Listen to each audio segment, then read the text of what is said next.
امریکہ نے شام پر عائد پابندیوں میں جزوی نرمی کا اعلان کر دیا۔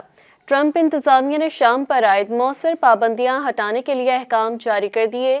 یہ اقدام صدر ٹرمپ کی جانب سے رواں ماہ مشرق وسطیٰ کے دورے کے دوران خانہ جنگی سے تباہ حال شام کی تعمیر نو میں مدد کرنے کے وعدے کے بعد سامنے آیا ہے۔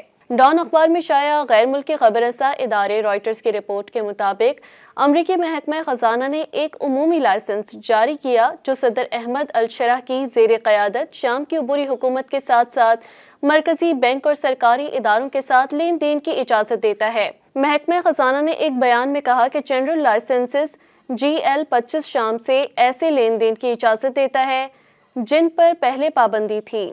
یہ اقدام عملی طور پر شام پر سے پابندیاں ہٹانے کے مترادف ہے۔ بیان میں مزید کہا گیا کہ GL-25 امریکی صدر کی پہلی حکمت عملی کے مطابق نئی سرمایہ کاری اور نجی شعبے کی سرگرمیوں کو ممکن بنائے گا۔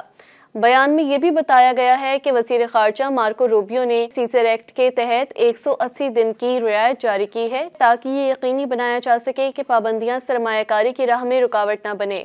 بجلی، توانائی، پانی اور صفائی کی فراہمی بہتر بنانے کے ساتھ انسانی ہمدردی کی کوششوں کو بھی مؤثر بنایا جا سکے۔